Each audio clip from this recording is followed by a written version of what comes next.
Ai, muito fofo, né? É. O Dinossauro eu já assisti. E aí tem a minha filha sabia toda a fala, era do Tarzan. Era o Aham. Tarzan? Não, É, era, né? Tarzan era. Que tem, que pega lá bem, um bebezinho, né? Que tava nesse instante tocando aqui a música. Que a minha época infantil Tarzan era de outro jeito, né? E agora é. Não, esses dias a mudou. Bárbara deu risada porque o Wilson falou que na época dele, aqui, o Wilson morava no interior aqui no Rio Grande do Sul e ele é de 79.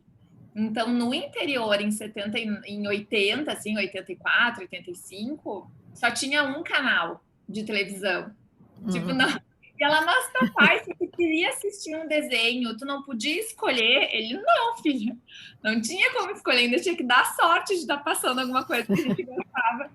E aí ela veio falar para mim, mamãe, você é tão velha quanto o papai, que só tinha um canal de televisão nessa época. Oh, Jesus! Não sou tão velha porque eu morava na cidade, tinha 3 canais de televisão, não era só. E ela, 3? Como assim? É Ela pediu verdade. para eu ver qual era os desenhos, mostrar os desenhos para ela. Aí, O Wilson deve ter assistido o Sítio do Pica-Pau Amarelo, né? claro, eu Tom também. e Jerry. É, eu também assisti Tom e Vocês Jerry. lembram da vovó Mafalda? Sim, Era brasileiro, né? Não era só aqui do Rio Grande do Sul. sim, Eu, sim. eu assisti a vovó Mafalda. Olha ali, Andressa, não lembro. Não te faz, Andressa. Que idade tu tem? Só se tu tem 20. Ah, não. Não, é depois dos 35, Andresa. É pior. É, tem que ser. 35. Débora, eu acho que a gente pode começar. Estamos com 14, com as duas, né?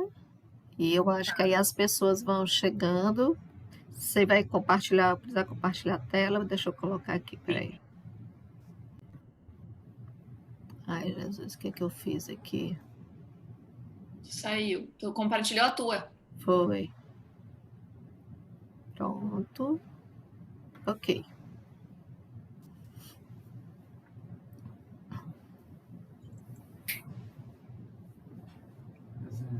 Pronto.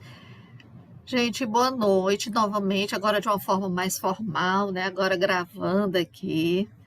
Esse é o nosso segundo Cine PC, né? Quer dizer, o nosso terceiro, oficialmente falando. O primeiro nós fizemos ano passado, de uma forma presencial, que foi comigo e a Alessiana, sobre o filme do Elton John. Não sei quem estava presente, quem esteve presente. E aí a gente resolveu, né, modificar um pouco o estilo do Cine PC. Tentamos fazer uma espécie, né, do jeito que tem o Clube do Livro, a gente queria fazer o Clube do Filme, onde as pessoas iriam se associar e todo mês ter um filme para debater, para assistir. E a gente tem uma aula específica sobre o filme, uma aula bem teórica sobre o filme, e ter um momento também aberto para debate. Mas não deu certo, né? Não houve muita adesão das pessoas. A gente imagina que seja pelo montante de coisas que as pessoas estão fazendo online, e aí, infelizmente, o cinema ainda não é, né, a prioridade de algumas pessoas. A arte, de uma forma geral, não diria nem o cinema. Mas a gente gostou tanto da ideia, que a gente resolveu fragmentar, né, desmembrar, na verdade, desmembrar, e continuamos com o Cine PC, né, colocamos só como um Cine Debate, porque aqui é, o nosso convidado, que no caso hoje é a professora Débora, a gente vai falar sobre o filme, fazer um debate sobre ele, mas nós não vamos ter uma aula assim tão expositiva como tivemos no passado com o professor Wilson, né, sobre o filme Com Amor Van Gogh.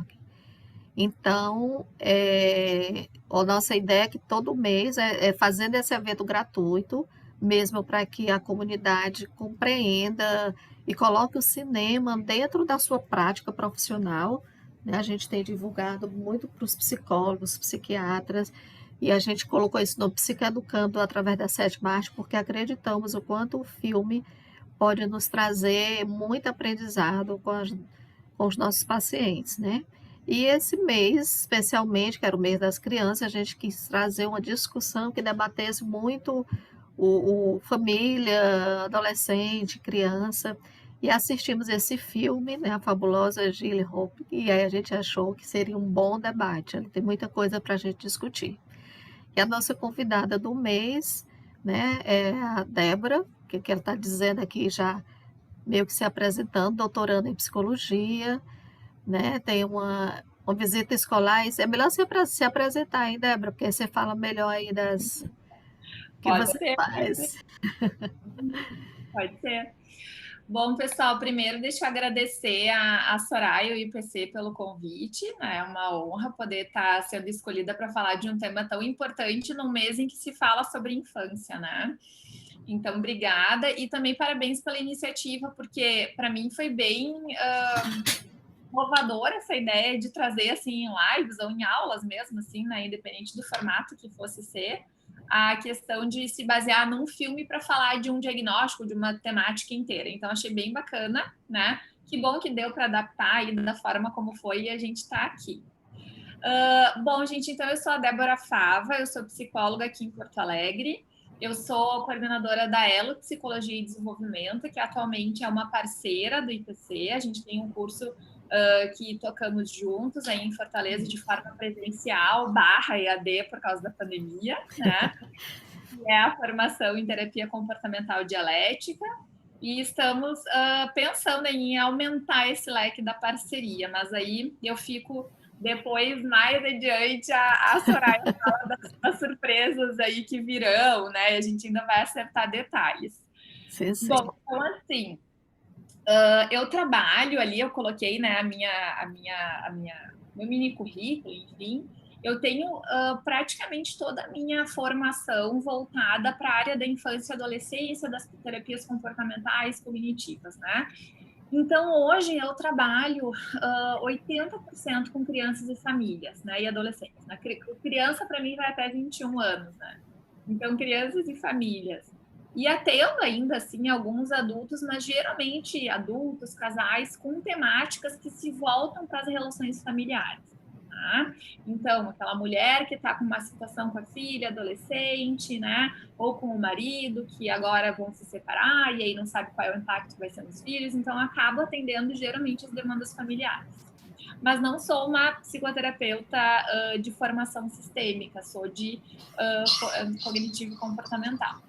Então, o que eu preparei hoje para vocês? Eu fiz uns slides aqui, mas eu gostaria, se vocês quisessem ir me interrompendo, fazendo perguntas, eu prefiro, tá? O que eu pensei?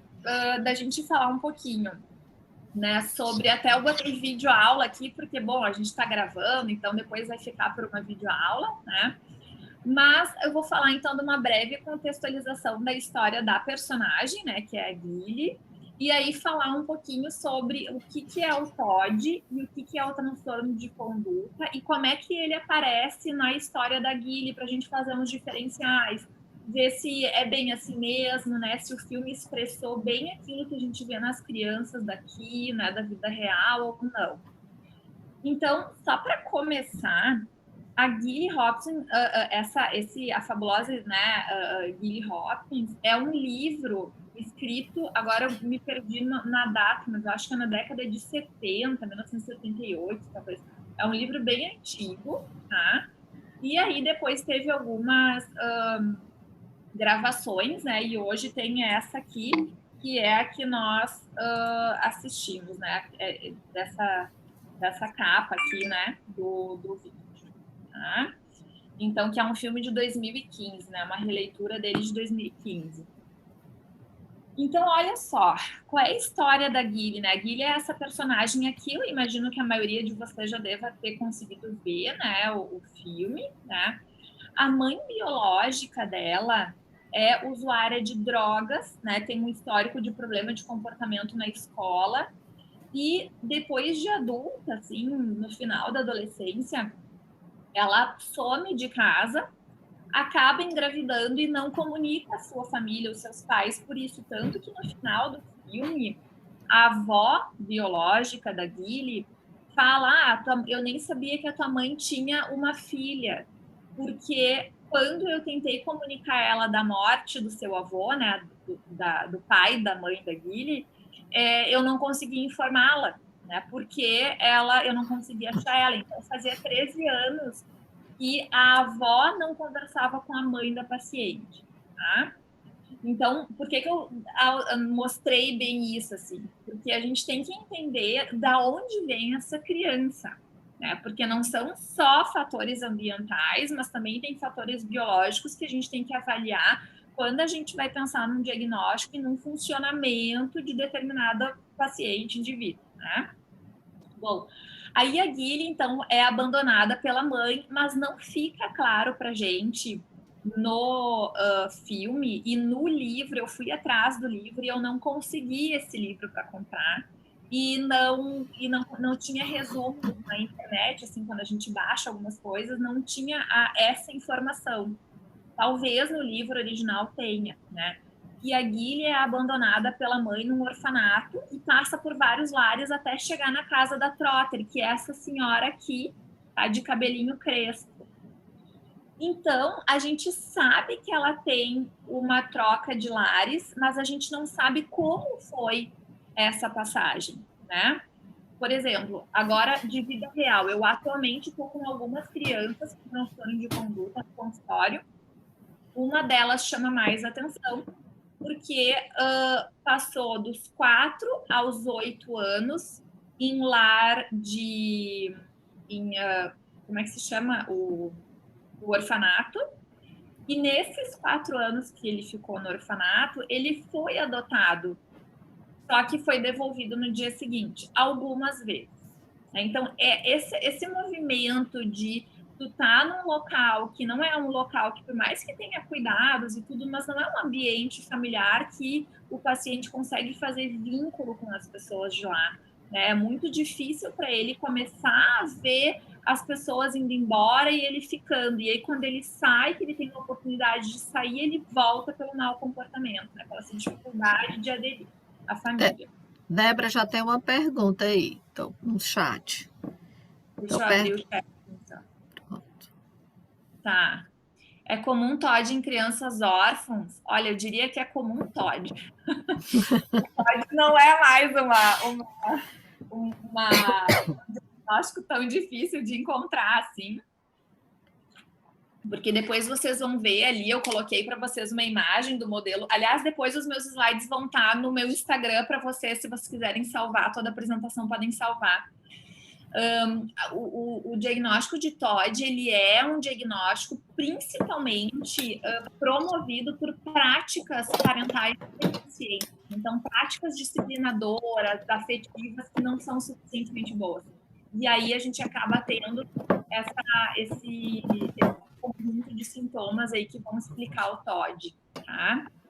Então, se a gente for pensar que as crianças órfãs, em geral, não é a maioria delas, não é todas elas, mas em geral, elas vão para orfanatos em função de terem sofrido os maus tratos, ou da família não ter condições de criar aquela criança, porque tem condições ambientais muito aversivas, ou mesmo, né, psicológicas, psiquiátricas do pai, da mãe.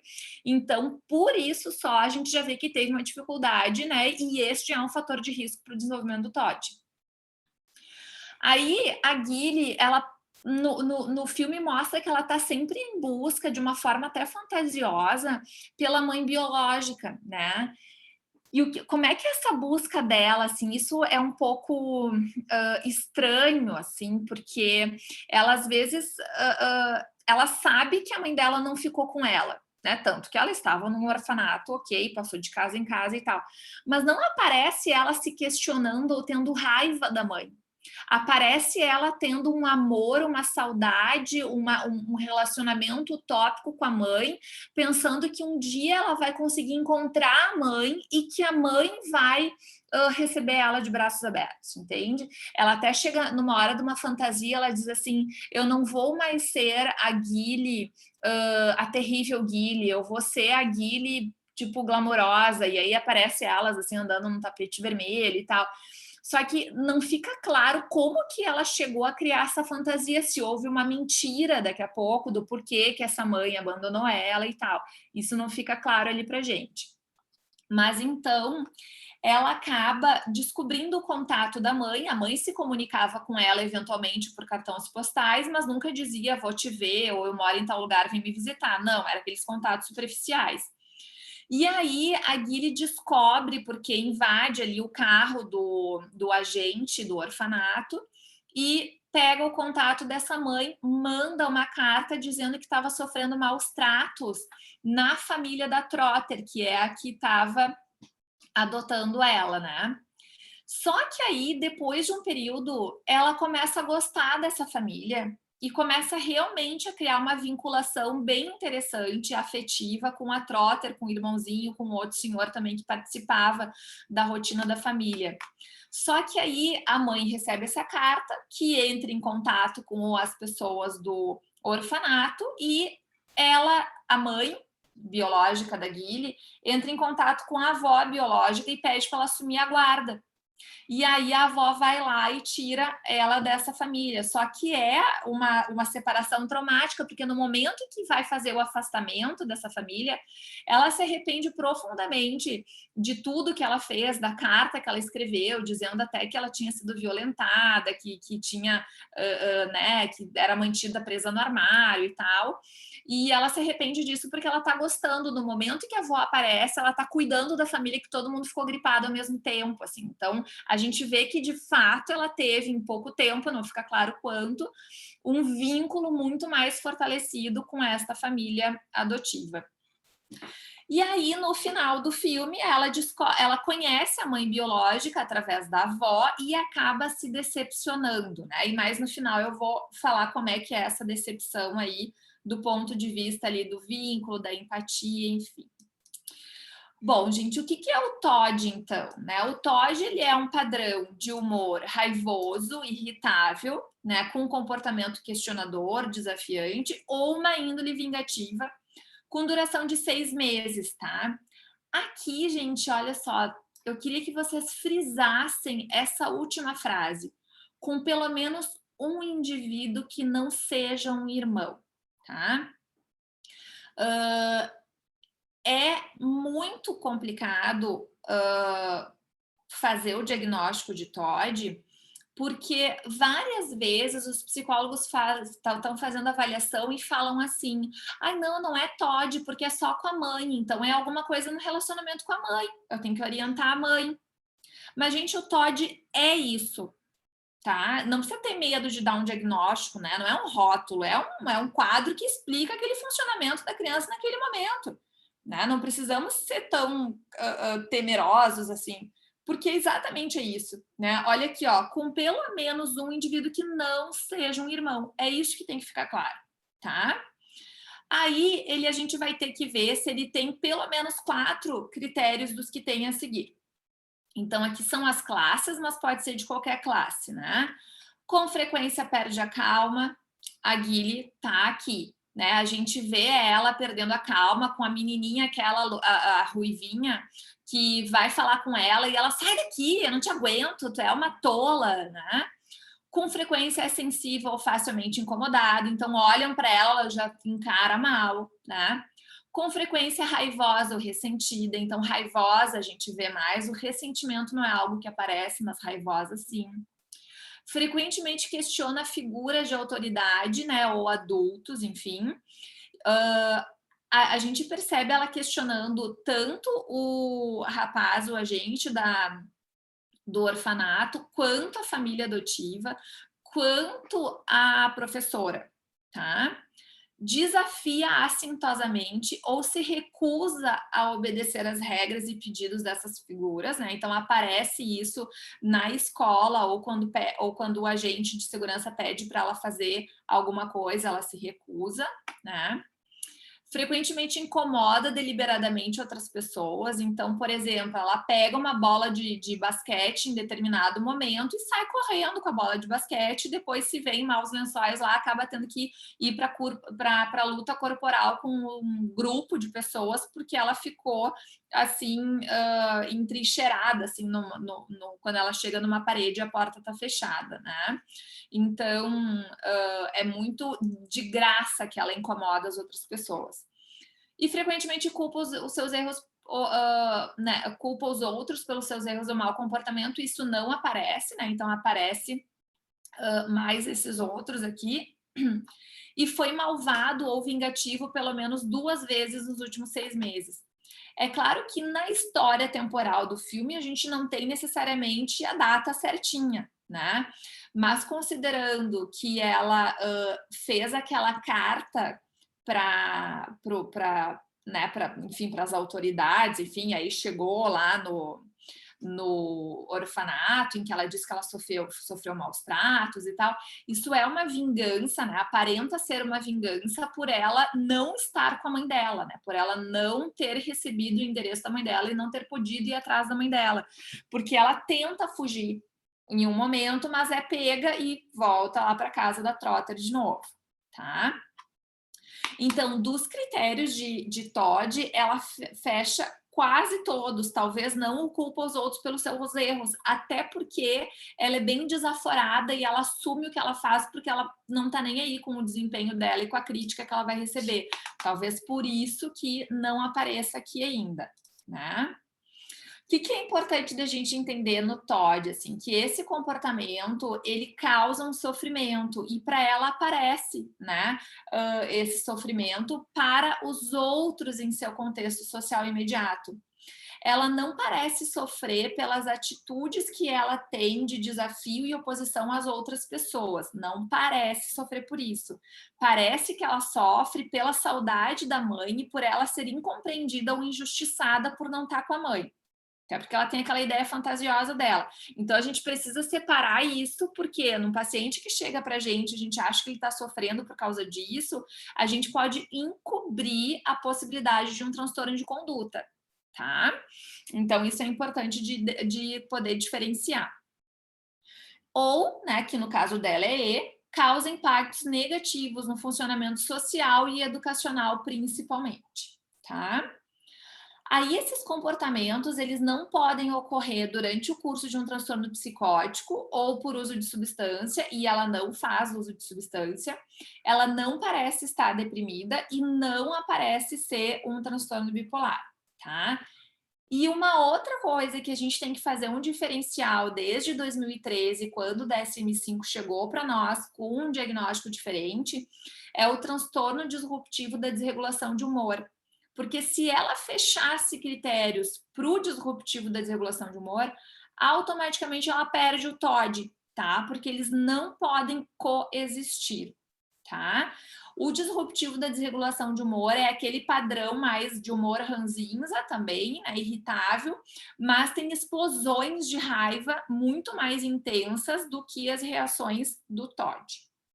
Então, uma coisa estaria explicada pela outra já.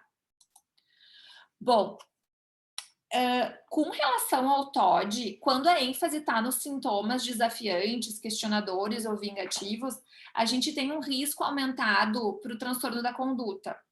E quando a gente tem uma ênfase nos sintomas de humor raivoso ou irritável, a gente tem um risco maior de transtornos emocionais, tá?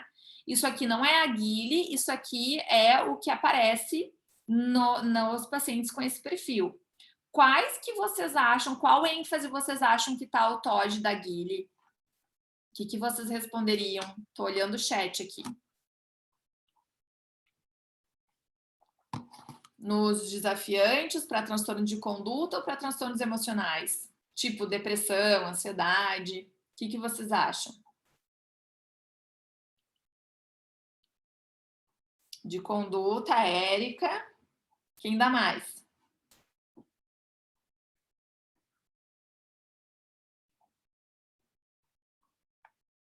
conduta, também acho. Então, olha só, ela realmente foi para um transtorno de conduta, mas ela tem quase todos os critérios de TOD.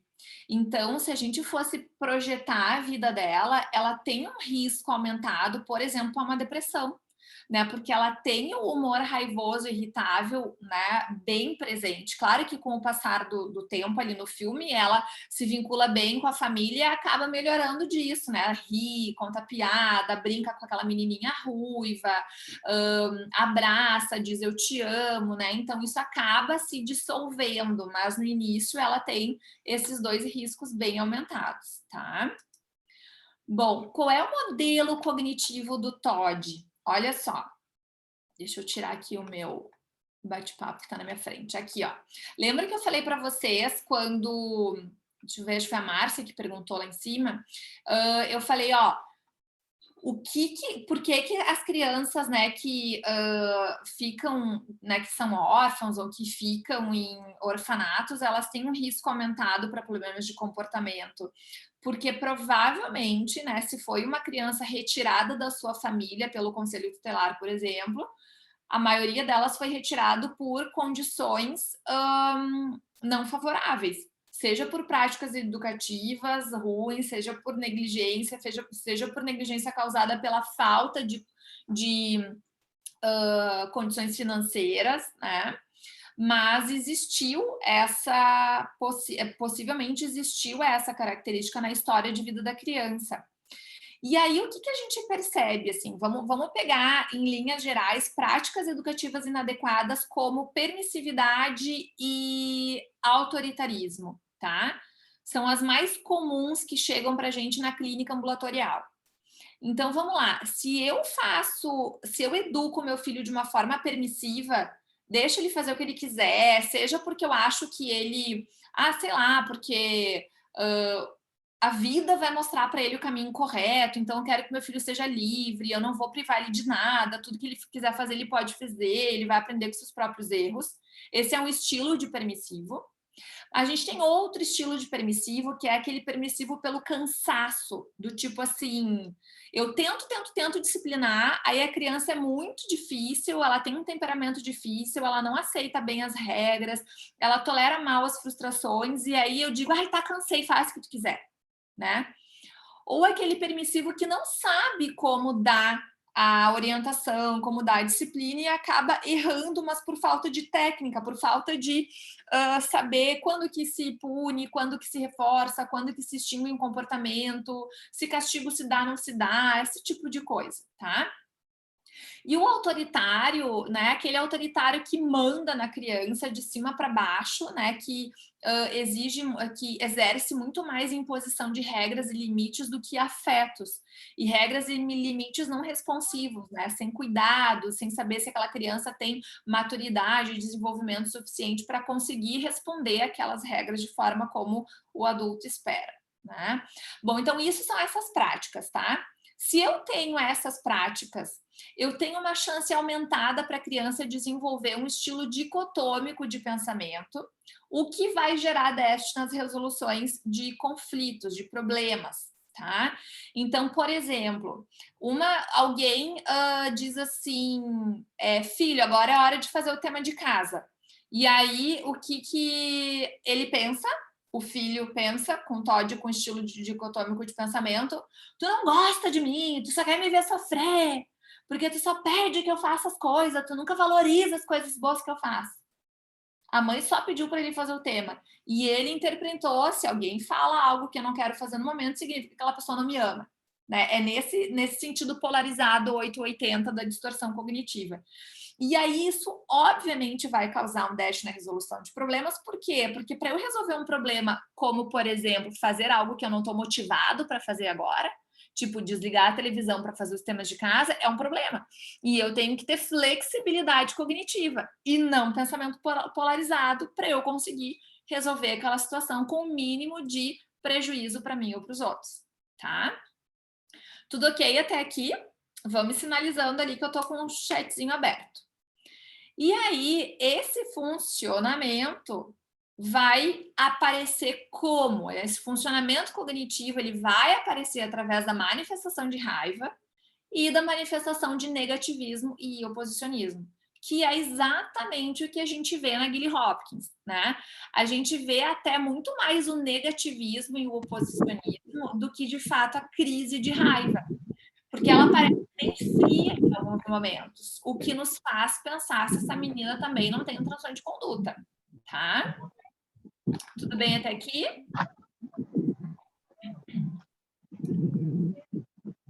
Aí vamos lá, o diagnóstico diferencial, tá?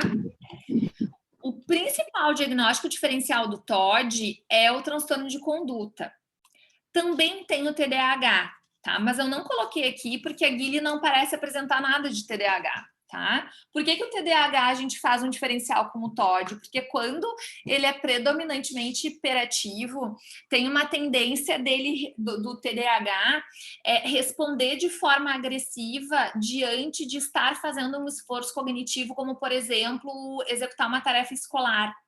E aí isso causa um mal-estar para ele, ele acaba reagindo de uma forma, né, exagerada, mas é naquela situação de esforço cognitivo. Então isso, né, não seria um TOD circunscrito à atividade escolar, porque não existe isso, provavelmente estaria mais explicado por um TDAH tipo combinado, tá? Então a gente pensa no transtorno da conduta no caso da Gilly. No TOD, os sintomas eles são de natureza menos grave, né? E, por exemplo, não vai causar um prejuízo tão grande para os outros, por exemplo, né? Porque não vai burlar regras que perturbam a paz das outras pessoas. É aquela coisa na relação, o TOD, né?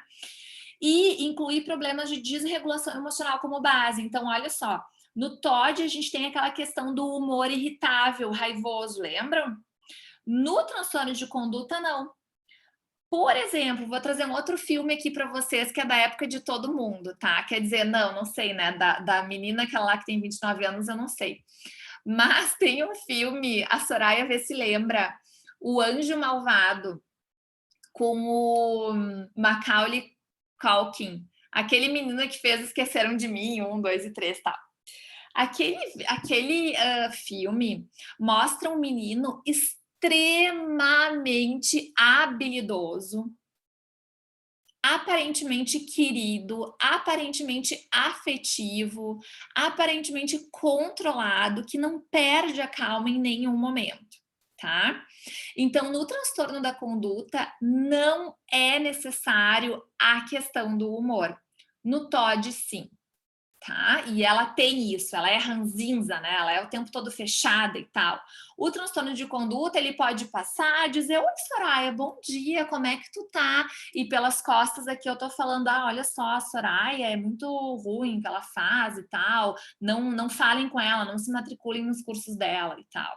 E aí joga uma mentira. Mas eu tô aqui extremamente habilidosa falando, enfim. Tá? Então, esse tem que ficar claro. E por que tem que ficar claro? Porque a Gilly tem os dois, tá? A Gilly consegue apresentar um padrão de transtorno de conduta também, tá? A comorbidade entre TOD e transtorno de conduta não é rara e o TOD costuma ser um precursor do transtorno de conduta, tá? Quando a gente tem transtorno de conduta ali por 14 anos, provavelmente essa criança foi uma criança TOD, tá? A gente vê isso. E a gente vê isso e a ciência mostra isso, e inclusive está descrito no DSM, né? O que nos torna extremamente responsáveis pela psicoeducação para os pais, tá? Por exemplo, a importância dos pais aderirem ao tratamento para TOD para prevenir que venha um transtorno de conduta daqui a pouco. Porque lembra quem são os responsáveis pela origem e pela manutenção do TOD? As práticas educativas inadequadas. Origem e manutenção. Então, eu preciso agir aqui nessas práticas educativas para que a gente não migre para um transtorno de conduta ou faça uma comorbidade, tá? O que é o transtorno de conduta, então?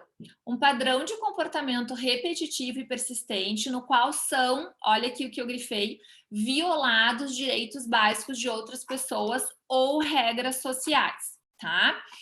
E aí, a gente vai ver 3 dos 15 critérios que a gente vai ver aqui por pelo menos 1 ano. De novo, a gente não tem o tempo especificado no caso do filme, mas dá a entender que ela vem com esses comportamentos há muito tempo, pois ela já foi foi e voltou de alguns lares para o orfanato, tá? Então, olha só, o que, que ela apresenta? Esses aqui são os critérios do DSM-5, os 13, né? E a gente tem que escolher aqui, ó, desculpa, os 15, e a gente tem que escolher pelo menos 3, tá? Escolher não, a gente tem que identificar pelo menos 3. Então, olha só, com relação à agressão, ela apresenta provocação, ameaça ou intimidação.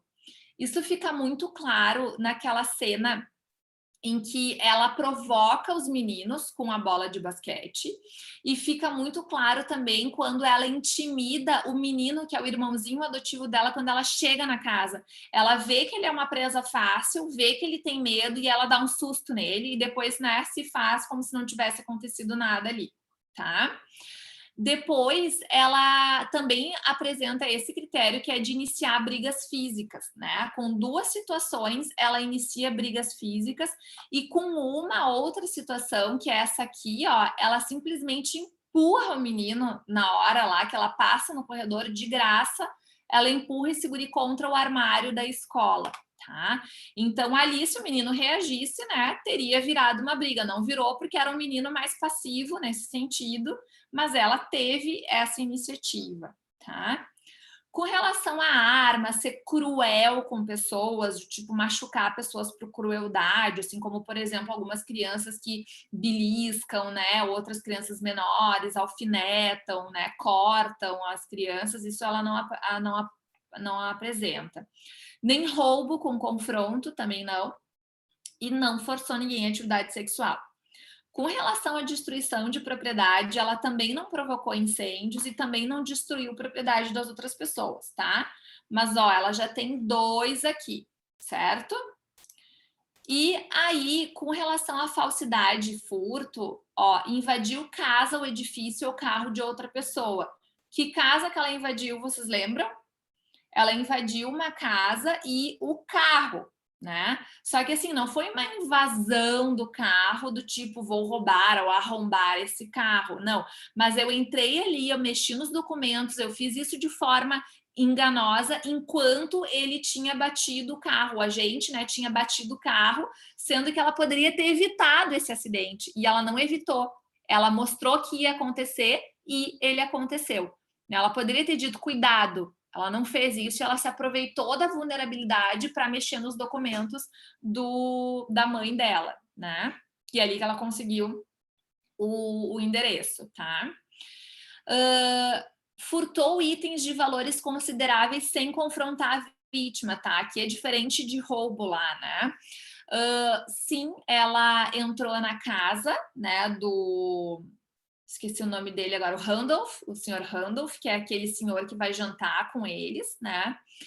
Ela descobre que lá tem dinheiro em cima de umas prateleiras do livro, quando ela é convidada a buscar um livro, e depois ela invade essa casa para buscar mais dinheiro e acaba, então, roubando, né, aquele dinheiro que ela espera conseguir fugir, comprando uma passagem para São Francisco, onde é o endereço da mãe, tá? Então, a gente já preencheu 4 aqui para Guilherme.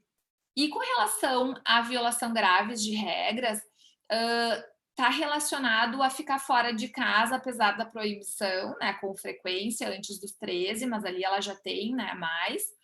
Fugiu de casa, passando a noite fora pelo menos 2 vezes, enquanto morando com os pais ou em lar substituto, ou uma vez sem retornar por um longo período. Aqui eu deixei marcado, porque se ela não tivesse sido pega na rodoviária, porque, né, deu azar ali na fuga dela, provavelmente ela teria ficado por um longo período, né? Então, a gente já tem critérios suficientes para dizer que ela tem um transtorno de conduta, nem precisava daqui, mas eu deixei sinalizado porque provavelmente, né, se não tivessem achado ela teria conseguido cumprir esse critério também, tá? Com relação às faltas às aulas, isso não aparece, né? Até porque é antes dos 13 anos, tá? Uma especificação importante do transtorno de conduta que vai nos dizer sobre a gravidade dele e também projetar o prognóstico de tratamento, né?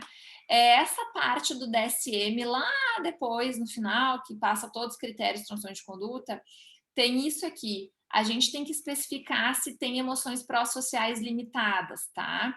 Então, olha aqui, ó, características de forma persistente durante 12 meses, né, pelo menos, e em múltiplos relacionamentos e ambientes. E é claro que a gente precisa de várias fontes de informação além do relato do próprio transtorno de conduta, porque ele pode mentir ou piorar a situação, porque ele não se importa muito com as consequências. Então, olha só, vocês vão ver que acaba se repetindo algumas coisas, tá? A ausência de remorso ou de culpa. Aparece isso aqui na Guiri antes da mudança radical dela, né? Ó, o indivíduo não se sente mal ocupado quando faz alguma coisa errada, tá? E é claro que a gente tem que excluir que ele se culpe ou tenha arrependimento se deu errado a ponto dele ter sido pego. Aí ele se arrepende, mas não pelo outro, mas porque o plano dele não deu certo, por exemplo, tá? Insensível barra falta de empatia. Olha só, ignora e não está preocupado com os sentimentos das outras pessoas. É descrito como frio e desinteressado e parece estar mais preocupado com os efeitos sobre si mesmo do que sobre as outras pessoas, mesmo que causem danos substanciais. Isso aqui aparece também, né? Porque ela faz aquelas risadinhas assim do tipo, ok e tal, que é para provocar a outra pessoa, né? Então, assim, eu não me importo com quando a Trotter vai no quarto dela e diz, querida, você está bem, depois ela ter recebido um cartão postal.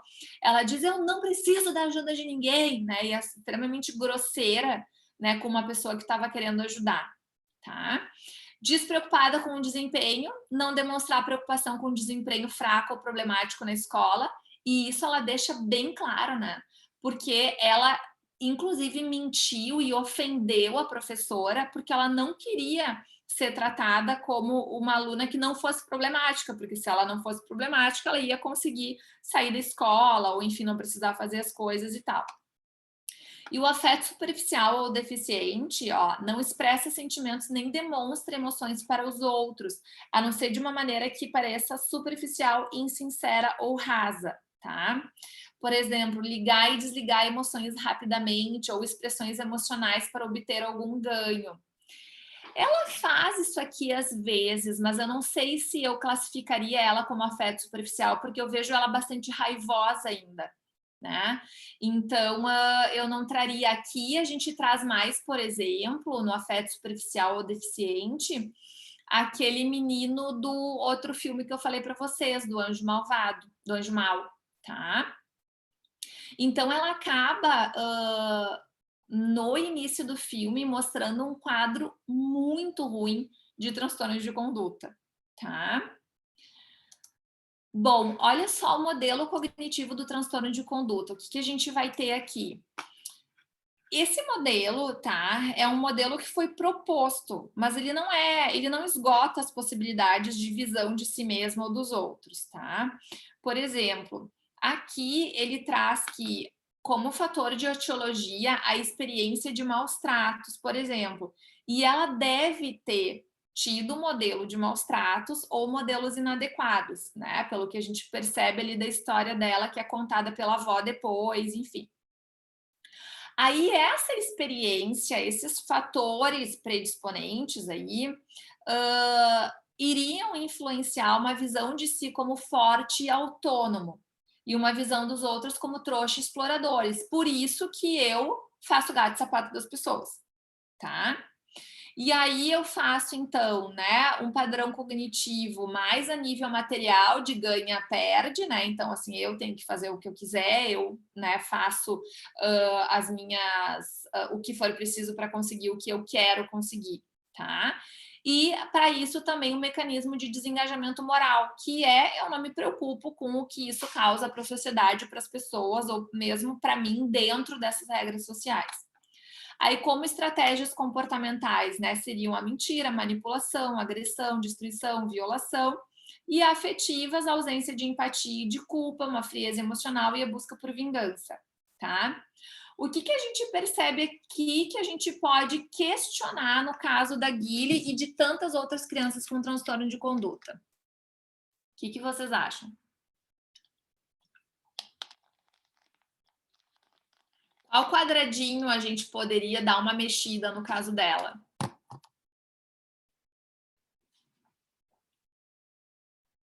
Foi uma pergunta. Aí vocês respondem, né? Assim que funciona. Não me judiem. Qual quadradinho? Visão de si, dos outros, cognitivos, estratégias comportamentais ou afetivas, que vocês mudariam ou botariam assim um detalhezinho a mais ou a menos?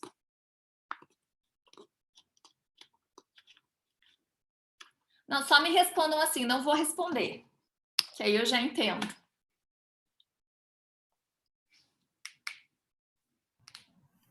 Eu estou avaliando aqui, estou lendo os quadradinhos direitinho. Tá. Eu vou dar um tempinho para vocês, então. Porque olhando para esse modelo, a gente não vê muito bem ela, assim. A gente pode questionar, pelo menos.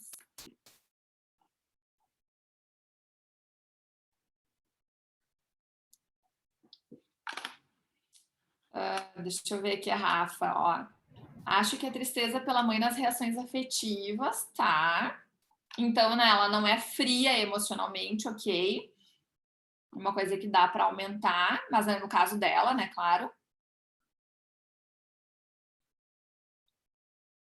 Só que aí, Rafa, vamos pensar assim, o que tu falou tá certo para compreender o caso da Guile, mas não tá sendo não tá explicando o diagnóstico de conduta dela. Parece que ela tá na defensiva, ó. Tá morno, tá quase quente, por quê? Porque se ela tá na defensiva, ela tá se defendendo do quê, gente?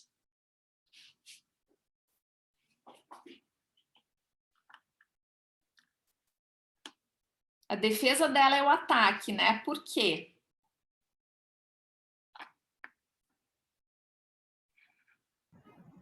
Dos exploradores? Eu acho Pode que ser. pelo abandono, né? Pelo abandono. Tá quentíssimo. E aonde é que a gente colocaria algo a ver com esse fato da vida dela, que é o abandono, ou a Rafa diz aqui, ó, dos lares talvez abusivos que ela tenha vivido, né? Onde é que a gente mudaria e que tem a ver com esse dado da história dela? Ela se vê como forte, autônoma, gente? Será que é isso que aparece quando ela fala lá sozinha, meio que rezando para ver a mãe dela? Na visão de si, né? A gente percebe que ela passa uma estratégia comportamental como se ela fosse forte, autônoma, mas quando ela tá nas quatro paredes, ela parece vulnerável. Muito bem, Rafa. Por quê? Porque eu fui, né? Até então, o que a gente vê dela é uma menina que precisa da mãe, que se sente injustiçada por não poder estar perto da mãe dela, que vê na mãe dela, de uma forma fantasiosa, um porto seguro que ela precisa encontrar para que finalmente ela possa viver com a mãe. E isso não é uma ideia, uma visão de si de uma pessoa forte e autônoma, né? Talvez ela teria uma visão forte e autônoma dela se ela tivesse desengaixada, se ela não tivesse sentido vulnerável, se ela não precisasse nem da mãe dela. Tá? Então, eu até conversei, né, com os autores desse modelo e sim, eles não esgotam a possibilidade. Isso aqui é um modelo, né, que ao meu ver explica muito mais um tipo de transtorno de conduta do que o transtorno de conduta de todas as combinações, né? Porque a gente tem, de fato, transtornos de conduta que se sentem fortes e autônomos, como, por exemplo, o caso do anjo mau, mas não parece ser o caso da Guile, Tá? Então, a gente tem que cuidar, porque o que aparece, as estratégias de enfrentamento diante das adversidades da vida, das situações, elas podem ser as mesmas, e isso, ok, igual vai ser transtorno de conduta, porque igual eu burlo regras, igual eu maltrato as pessoas, igual eu passo por cima delas, igual eu demonstro uma falta de empatia, mas o meu funcionamento cognitivo, lá da ponta da tríade, a minha visão de mim mesma, aí muda, e muda drasticamente, porque eu posso ter um transtorno de conduta severamente vulnerável, se sentindo abandonado e se sentindo fraco e pouco merecedor, né? Como uma criança que não vê utilidade. E eu posso ter também essa questão de ser forte, autônomo e de considerar todo mundo como trouxa. Ambos vão ser transtorno de conduta. Mas o tratamento aqui vai ser diferente para um e para outro. Tá? Um vai responder mais de uma forma, o outro vai responder mais se a gente intervir de outra forma. Tá? Então, só lembrando que este modelo é e que se assemelha muito mais a um perfil de personalidade antissocial do que, de fato, a um transtorno de conduta nas suas diversas apresentações. Tá? Muito bem, ponto para a Rafa ali, que chegou no cerne da questão. Aí, vamos lá. Algumas características que vão, né, apoiar esse diagnóstico, tá?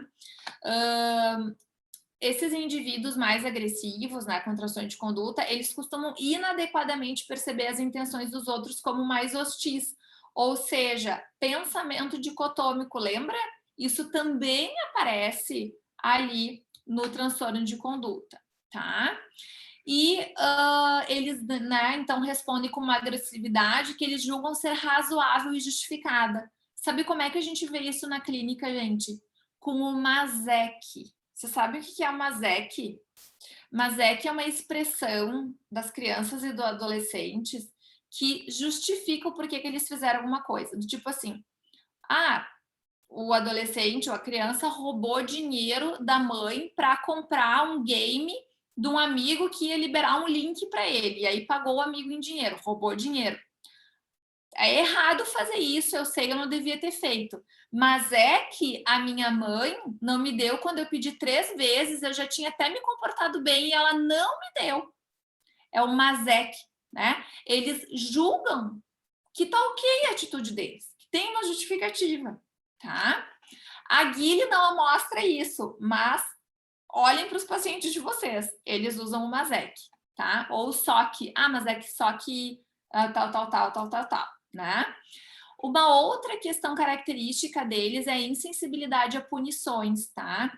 Por isso que, ao mesmo tempo que o tratamento de escolha para transtorno de conduta é essencialmente comportamental e manejo de contingências, eu tenho que estar ligado que eles têm uma insensibilidade a punições. Portanto, eu não posso ficar largando punição para cima dessa criança, porque não vai fazer diferença nenhuma. Uma criança com transtorno de conduta e a mesma com TOD, ela está acostumada a ser punida porque ela causa tantos problemas que as pessoas costumam pôr de castigo, tirar as coisas delas, e elas se acostumam com isso.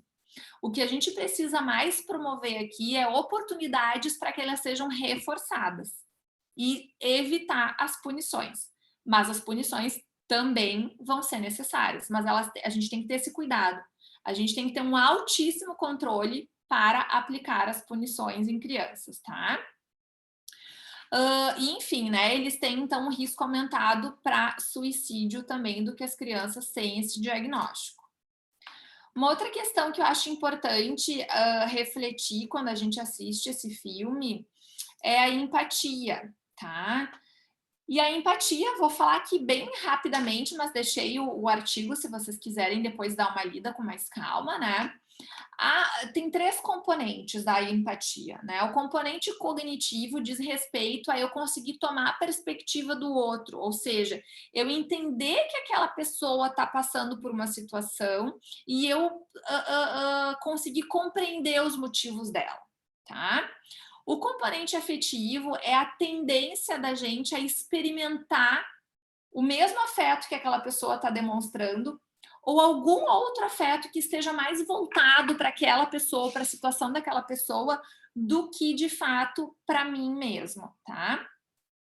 E o componente comportamental, uma habilidade de ter uma atitude compassiva, uma atitude que busque aliviar o sofrimento do outro, porque eu estou pensando no outro, no bem-estar do outro, tá? Como é que a gente vê na Guile isso? No início a gente não vê nada de empatia, e aí de uma forma muito rápida ela começa a demonstrar mais empatia. Por exemplo, tá?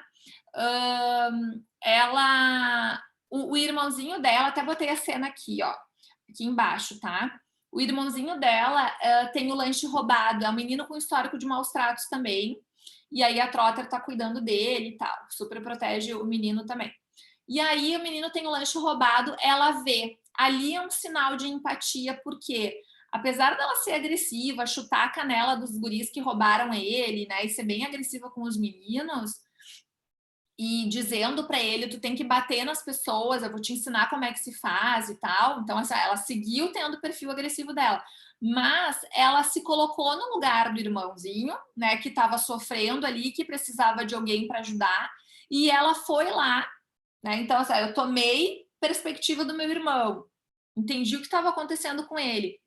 Eu não fiquei com medo no componente afetivo como meu irmão ficou, nem triste, mas eu fiquei com raiva. E eu usei a raiva para proteger ele, para trazer de novo o lanche dele, porque era de direito dele. E o componente comportamental, eu tive uma estratégia sensível à Laguile, né, ao jeito dela, mas eu fui lá, bati nos guri, peguei o lanche, dei para o meu irmãozinho, tá? Então aqui, apesar de um jeito atravessado, a gente vê que ela teve uma atitude baseada na empatia, tá? Vocês lembram dessa cena, né? Uma cena bem marcante do filme. E aí, a gente, na clínica, qual é o segredo aqui do sucesso do tratamento? A gente identificar no que o paciente ainda tem um pingo de empatia que seja. Por isso que o treino em empatia é uma das estratégias que a gente vai usar a própria relação terapêutica também para poder desenvolver neles. Aí, olha só, né? Mais uma informação sobre empatia. Essa autoconsciência ou a consciência do outro, né, que faz parte, então, do conceito de empatia, elas se desenvolvem nos anos pré-escolares. Aí, vamos lá. Elas se desenvolvem nos anos pré-escolares, elas são responsáveis em grande parte pela regulação das emoções, porque eu tenho que ter consciência das minhas emoções, consciência das emoções do outro, para gerenciar as minhas emoções e poder, inclusive, gerenciar as minhas habilidades interpessoais. E para isso eu preciso de flexibilidade cognitiva. Ou seja, é um combo muito grande e ele é desenvolvido durante os anos pré-escolares. Vamos perguntar como foram os anos pré-escolares da Guile. No filme fica claro que ela teve um período muito conturbado, né? De indas e vindas para o orfanato, de devoluções de adoções, de possíveis adoções, enfim. Então a gente sabe que no momento em que ela era uma esponjinha para ter um modelo assertivo e um estímulo bom de desenvolver essas habilidades, né, ou todas as competências socioemocionais, ela teve esse período aí bastante prejudicado, tá? Aqui deixei também uma indicação para vocês de artigo, tá? E um último conceito importante que a gente tem que pensar no caso da Guile e em tantas outras crianças com problemas emocionais graves e de comportamento é a questão do apego, né? O que é o apego? O apego é para Bowlby, né? O vínculo afetivo biologicamente inato entre os seres humanos que tem por qual objetivo ter proximidade com o outro. Para quê? Para promover senso de segurança, de bem-estar e confiança, né? Essa seria a base para a exploração do ambiente de forma segura. E aí vocês estão carecas de saber lá da graduação da psicologia que a gente volta lá para os estudos de bebês, né, para ver como é que eles exploram o ambiente, para a gente ter essa noção, né, do impacto do vínculo, da vinculação com a primeira figura, né, nas estratégias comportamentais das crianças, tá? Então, o que a gente vê nela? A gente não vê a formação de um vínculo seguro. Provavelmente ela não conseguiu se vincular com ninguém, porque pense em uma mãe usuária de drogas, com o comportamento que tem, que demonstra no final do filme, né? Que é a decepção, é essa cena aí que eu falei que eu ia falar depois para vocês. A mãe, ela vem e aí a avó diz: a tua mãe está vindo passar o Natal, está vindo no Natal. E aí ela pensa: meu Deus, agora que eu tô na casa da minha avó biológica, então a minha mãe vai aparecer e nós vamos ser uma família. Só que aí vem a mãe com apenas uma bolsa e diz: eu só vim passar 2 dias. E aí ela que tá lá agarrada na avó, porque tá, né, nervosa, porque tá conhecendo a mãe, deu um abraço forte na mãe, a mãe ficou meio dura, assim, sem saber muito como fazer. A mãe começa a ter um comportamento de birra com a avó, né, extremamente imaturo, e a Guile, que naquele momento se mostra mais madura do que a mãe biológica, que é uma adulta, percebe que a mãe veio apenas porque a avó enviou dinheiro para ela. Então ela veio só para buscar o dinheiro. E ela ainda falou assim: eu vim só para passar o Natal e para saber se a garota estava bem. Foi só por isso que eu vim.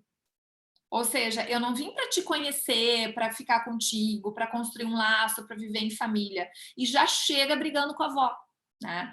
Então a gente vê isso extremamente empobrecido, ela fica super decepcionada e ela corre para onde? Para a primeira família que ela se vinculou, que foi para a Trotter, onde ela diz: eu te amo, eu quero voltar para casa, vocês são minha família, aqui é minha casa. E a Trotter, como uma boa figura para promover um apego seguro, diz: eu também te amo, nós somos a tua família, mas a tua avó é mais uma família tua.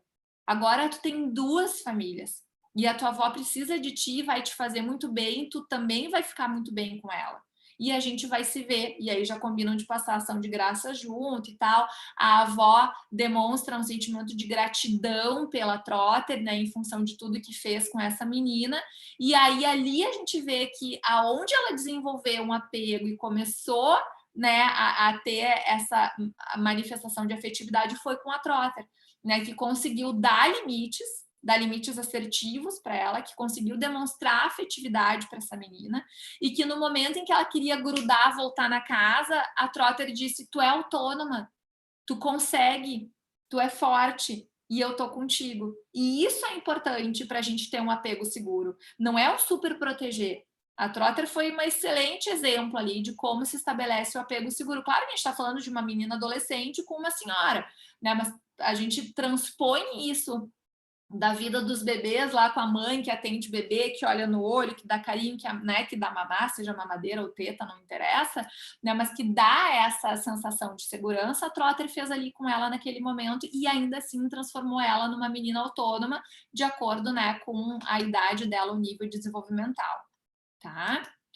Para finalizar, gente, já que a gente fala, né, a ideia é trazer a relação sempre com a clínica, então por isso que eu vim trazendo outros exemplos além da Guile, mas qual seria o tratamento para Guile no início para o meio do filme? Seria trabalhar com orientação parental, seria, né, para todo o manejo de contingências que eu falei para vocês, seria trabalhar estratégias de regulação emocional, principalmente para o humor irritável e para a raiva que ela manifesta, né? Trabalhar com treino de empatia, então promover modelo que funcione empaticamente com ela, né? E para que ela aprenda tanto por modelo, né, por modelação, mas também com instrução sobre empatia, né? O treino em solução de problemas, ajudar ela dentro do automonitoramento, né? Poder mostrar para ela que as consequências dos atos dela não estão sendo assertivas, não estão funcionando bem e trazendo uma vantagem para ela, e trabalhar com solução de problemas dessa forma que vai trazer mais estabilização para ela e melhor funcionamento social, cognitivo, emocional, né? Trabalhar, enfim, né, o grande finale da TCC, né, que é trabalhar a reestruturação cognitiva. Então, no meu caso aqui, as crenças de desvalor e de abandono, para o caso dela, mas também pode ser, né, no caso de outros transtornos de conduta, uma crença mais de merecimento, como aquele modelo cognitivo que a gente viu ali, e trabalhar habilidades sociais depois de ter trabalhado tudo isso. porque eu sempre crio um alerta para todos os meus alunos supervisionandos. Se tu der habilidades sociais para alguém com déficit grave de empatia, provavelmente tu vai estar criando o anjo malvado, porque ele vai usar toda aquela habilidade social, a regulação emocional que ele aprendeu contigo e tal, para não favorecer o outro, para se favorecer. Então, as habilidades sociais, elas têm que ser um pouquinho mais para lá, porque se a gente der todas as técnicas de efetividade interpessoal, como conseguir as coisas, né, como conseguir aquilo que quer, enfim, a gente pode dar um tiro no pé aí, tá? Então, primeiro, regulação emocional, orientação parental, treino de empatia, solução de problema, trabalhar as crianças e aí a gente vai para as habilidades sociais. Claro que não fica tão separadinho assim, né? Mas eu queria que vocês entendessem a importância de uma coisa vir antes da outra, ou pelo menos a gente dá ênfase em algumas coisas antes, certo? Aí eu deixei para vocês aqui algumas dicas de artigos, tá? Bastante recentes, que endossam esse plano de tratamento que eu coloquei ali para vocês, tá? Esse link que tem aqui embaixo, esse endereço, é o endereço de um site em que tem quais são as terapias baseadas em evidências para crianças, tá? E aqui eu coloquei para vocês os 2 livros que eu tenho com relação a essa temática. Esse é o Orientação para Pais, o que é preciso saber para cuidar dos filhos, tá? Que ele tem desde a parte de antes de engravidar, né? Até os conflitos intensos na adolescência com os pais. E economia de fichas, que é uma técnica e que ela é uma técnica comportamental indicada para o transtorno de conduta e para o TOD. No entanto, esse livro veio justamente porque as pessoas têm prescrito, entre aspas, a economia de fichas para qualquer coisa. E ela não é para qualquer coisa e ela não funciona se os pais não tiverem bem orientados do ponto de vista de orientação parental, com todas essas questões de regulação emocional, autorregulação emocional, para depois eu poder, né, promover um ambiente para o meu filho se comportar bem, e aí eu aplico economia de fichas. Mas a economia de fichas é a última coisa nesse caso, tá? Aqui estão os meus contatos e eu gostaria de ouvir vocês, perguntas, comentários, se vocês já tiveram pacientes nesse perfil da Guile, né? Ou se vocês acharam que daqui a pouco, ai, Débora, ela melhorou muito rápido, se é possível, como é que funciona? Estou aberta para a gente conversar.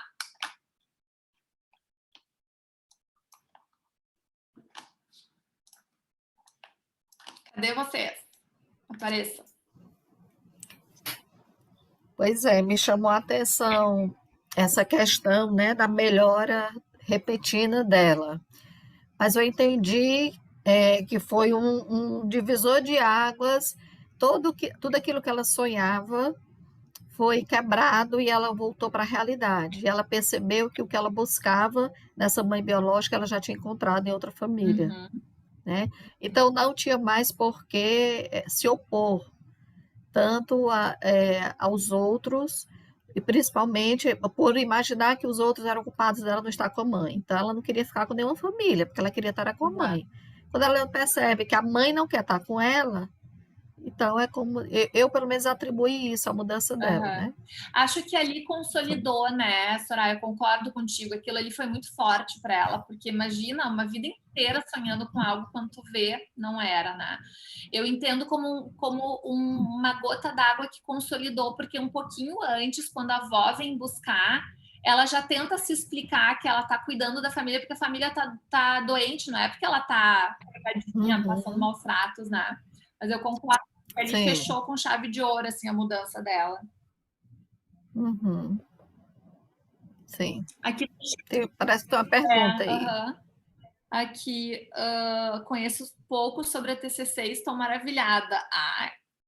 Tá maravilhada porque é muito boa. A TCC é o tratamento de escolha para esses problemas comportamentais em crianças. Então, seja bem-vinda ao mundo da TCC. E a Elisângela, existe uma idade mínima para diagnóstico de transtorno de conduta? Não tem idade mínima referida nem no transtorno de conduta, nem no TOD. Tá? O que a gente tem é no disruptivo de desregulação de humor, que A gente não faz antes dos 6 anos, tá? Obrigada. Eu recebi um elogio aqui, obrigada. Aí, claro, né, gente, a gente tem medo de dar um diagnóstico para uma criança tão pequena, porque, bom, mas vamos pensar, tá? Pensem comigo aqui. Uma criança, tá? Vou usar um exemplo para vocês, um exemplo real que está no YouTube, depois vocês podem assistir.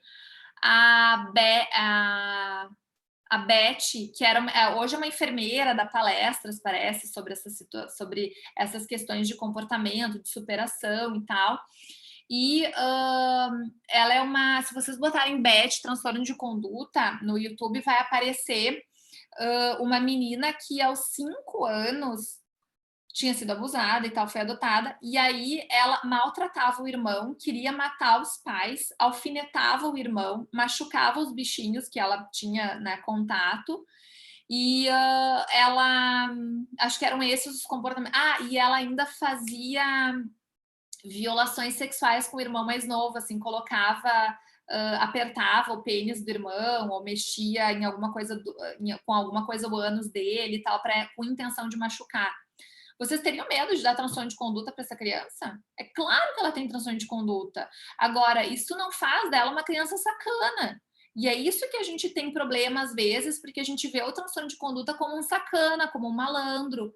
E, gente, a criança, né, com 5 anos, com o histórico dela, teve um sofrimento imenso e faz muito sentido, do ponto de vista da história dela, machucar outras pessoas, porque ela foi machucada. E aí aparece cenas do atendimento dela com o psicanalista dela da época, em que ele, bem assertivo, faz algumas perguntas, assim, claro, ali devia ter uns cortes, eram perguntas mais diretas, mas ela diz assim, eu quero machucar as pessoas porque eu fui machucada. Né? Então, aquele sentimento de vingança, né? Os outros vão ter que pagar agora pelo que aconteceu comigo, 5 anos. Vocês vão ter receio ou vocês vão ter dúvida que tem transtorno de conduta? Tem. Mas é essa a questão. O que nós consideramos transtorno de conduta? Será que nós não temos preconceito sobre transtorno de conduta? Será que nós não temos preconceito sobre TOD? Então, quanto mais a gente estuda, quanto mais a gente entende do diagnóstico, do funcionamento e principalmente dos fatores da etiologia, isso ajuda a gente a compreender e ter mais segurança na hora de dar o diagnóstico também. Tá? O diagnóstico, uma supervisionanda minha ontem mandou uma mensagem e disse, eu falei com os pais e tal, foi libertador, né, o diagnóstico para eles, foi um conforto. Claro, porque a gente explica, né? Débora, eu fico pensando na avó, sabe? A personalidade dela, as condutas. Na hora me veio um pensamento automático assim, como é que essa mulher pode ter uma filha dessa, né? Então, assim... A avó, né? A avó, exatamente. Bom, vamos lá, olha só. Nem todos os pais são pais terríveis, né? Óbvio, e mesmo assim podem ter esses problemas, porque os pais, eles são uma das fontes de aprendizado, mas tem todo o contexto social, né? Os pares que podem explicar. Agora, tem uma cena, Soraya, que tu vai lembrar no final, muito interessante, que ela vai matricular a neta na escola e aí ela faz uma provocação deliberada para a diretora da escola, em que ela soletra o nome e vai dizendo estou indo muito devagar. Né? E aí a neta nota, né, que a avó é provocativa, que, claro, essa avó deve ter sido chamada muito na escola, porque a mãe da Guile tinha estudado lá e deve ter sido muito problemática. Então, ela veio, né, com outro ar. Mas isso já mostra, tá? Claro que a gente vai investigar, isso aqui é só uma especulação, porque é um filme, mas mostra, talvez, características temperamentais muito importantes, né? Sim. E o comportamento antissocial, talvez não seja o caso da Guile, mas o comportamento antissocial, ele também tem bases hereditárias que explicam isso. Tá? Tem fatores genéticos, né, inclusive descritos no DSM, mas também em vários outros estudos, falando dessas características genéticas e neurobiológicas para o transtorno de conduta, como, por exemplo, uma hiporreatividade do cortisol, uma insensibilidade, né, às ameaças, isso tudo é mais biológico, né? E a gente vê esses traços na avó também. Tem uma pergunta aqui, não, um comentário. Fico pensando na importância dessa avaliação e diagnóstico inicial para encaminhar a criança da forma mais adequada possível. Exatamente, é isso que a gente tem que ficar de olho, assim. A avaliação inicial é muito importante, né? Aquela coisa da gente só ficar vendo a criança para fazer vínculo e tal, gente, é bom, óbvio, é necessário, mas explorem a avaliação inicial mesmo antes de ver a criança. Vocês precisam ter muito, muito, muito dado, muita informação para começar a fazer um tratamento. Senão não faz sentido. Tá? Que mais, gente?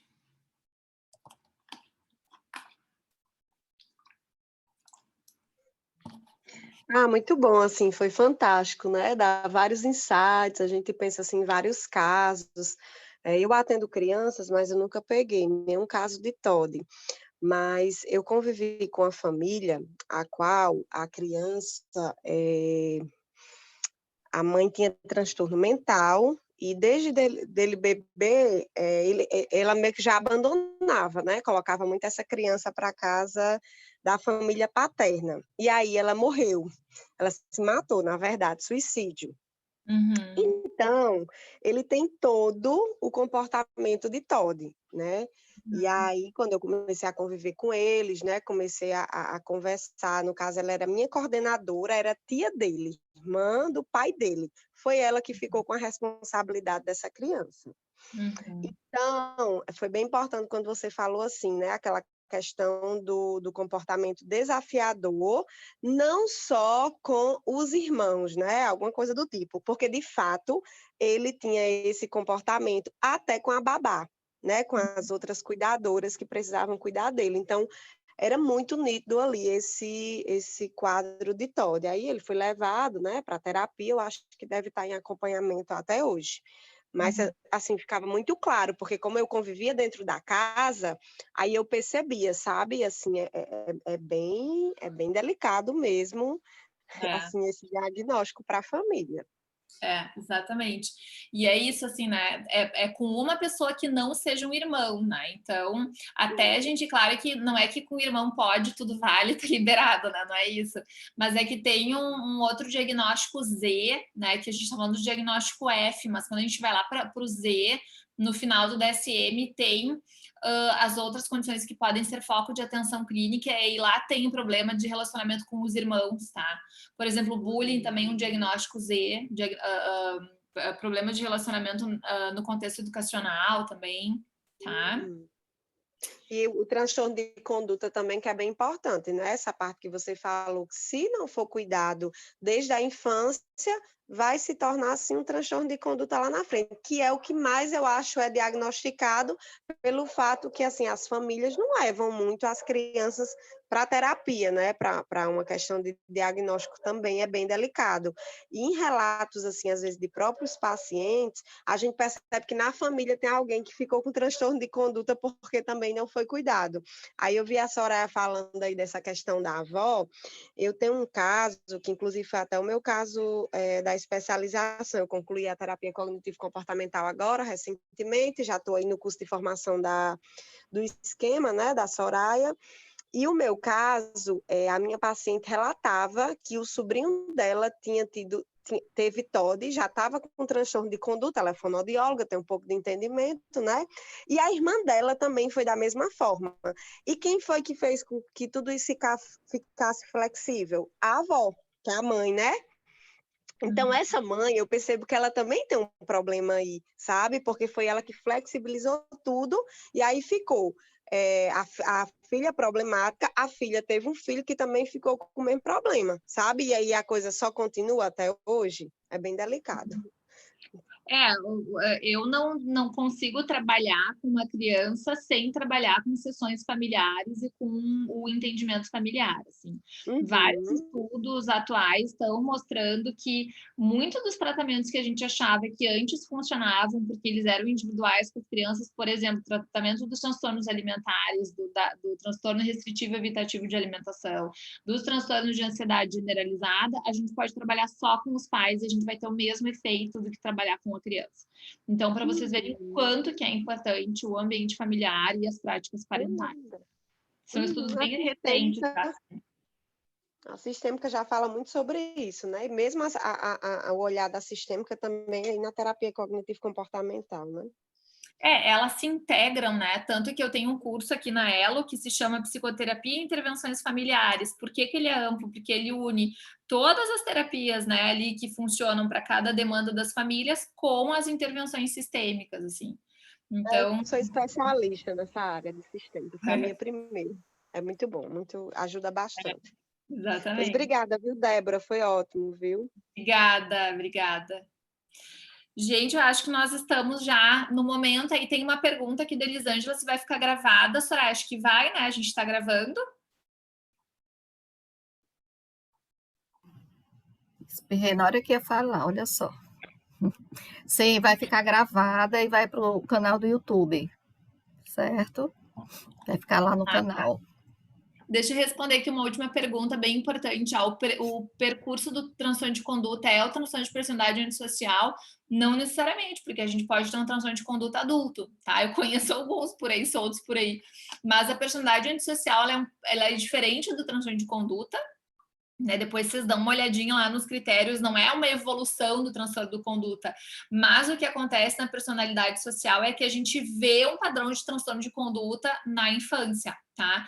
Mas não o oposto não, que o transtorno de conduta vai virar personalidade antissocial porque quando faz 18 anos ganha o carimbo, não, isso não, tá? Mas a gente pode ver uma personalidade antissocial se formando ali pelos 16, 15 anos e aí de fato ser uma personalidade antissocial. Tá. Que talvez diferenciasse, né? Porque a personalidade antissocial, a pessoa parece tão empática, né? Aparentemente, ela não é, mas ela trata bem, tanto que a gente às vezes as pessoas ficam surpresas com o antissocial. Nossa, era um vizinho tão bom. Se tem a característica de frieza emocional e desse afeto superficial, aí fica mais fácil isso, né? Mas também tem aqueles que vão ser super, por exemplo, um antissocial que é mais delinquente, né? E a gente tem um antissocial que é mais político. Sim.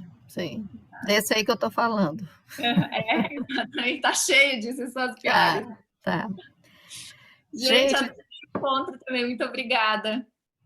Foi maravilhoso, queria agradecer mais uma vez a Débora, né? Vamos avaliar se para vocês, gente, vão dizendo esse formato foi bom, melhor do que no Instagram, a gente continua aqui no Zoom, né? A gente fez no Instagram mês passado, esse mês aqui no Zoom, o que é que vocês acham? Vão dizendo aí, a gente fez no Zoom para que vocês falassem, abrissem câmera, compartilhassem, né? E dissessem a opinião de vocês. Tudo antissocial aí, sem querendo contato. Não, é bem melhor assim, Soraya, sem dúvida. A gente interage mais, eu acho melhor. Melhor no Zoom, né, Priscila? Não, eu acho que foi melhor no Zoom. A Érica falou, a Márcia está falando melhor no Zoom. Ficar disponível melhor ainda, ok. Então, queríamos agradecer vocês que entraram, que participaram, que fizeram perguntas. É, assim, um assunto extremamente importante, né? Mesmo para quem não trabalha com criança, eu trabalhei muitos anos com criança e adolescente, mas eu fico, esses últimos meses eu tenho assistido aula disso, assisti lá na DBT com a nossa professora lá de Portugal, né? Me deu branco agora o nome dela, a Mariana. Também tivemos esse final de semana na terapia de esquemas com outra professora. Gente, está dando branco em tudo. E agora É porque são muitos cursos, e agora a Débora, né? Milhões. Assim, eu digo, vale, eu estou quase voltando a atender criança, porque é um assunto apaixonante, mas eu trabalho com educação, né? Eu faço um trabalho voluntário com crianças e adolescentes, e é Sim. muito bom assim, a gente estar debatendo isso. Claro que eu não vou fazer nenhum tipo de tratamento lá, mas pelo menos a gente orientar famílias. Eu trabalho com as famílias dessas crianças e adolescentes, então é uma experiência muito boa. Débora, muitíssimo obrigada, viu, pela sua disponibilidade. Obrigada a vocês todos que estiveram aqui hoje e próximo mês tem mais. Tá bom? Obrigada, gente. Continuem assistindo aí essa proposta que é super legal. Aproveitem e qualquer coisa que precisarem, tem ali meu Instagram, o Psi Débora Fava, eu respondo direto ele, o Elo Psicurso também, o que vocês quiserem mandar um direct, alguma pergunta, fico à vontade, tá bom? Um beijão para todo mundo, Soraya, obrigada mais uma vez. Obrigada, digo eu, e só para não perder a oportunidade, né, de fazer a propaganda, quem tiver interesse na DBT, a gente está inscrições abertas, é a Elo e PC, que é essa turma de Fortaleza, será híbrido, porque nós teremos 2 ou 3 módulos que serão EAD e o restante vai ser presencial. Assim a gente espera, né? Se não vier uma segunda onda em Fortaleza, no Ceará, Não a vai gente vai vir, falar. para, não vai vir. Tá tudo dominado já, Soraya, para. Pronto. Elisângela, no o IPC, né? O da Débora está aqui, na Elo, aqui na tela dela, e o nosso Instagram é inst. Deixa eu colocar aqui no chat. O Vitor já colocou aqui, o Vitor colocou o YouTube, né? do IPC Desenvolvendo Pessoas, e Inst Psicarreira é o nosso Instagram. Isso aí. Então tá, gente. Um beijo, boa noite. Obrigada. Tchau, tchau, gente. Boa noite. Tchau.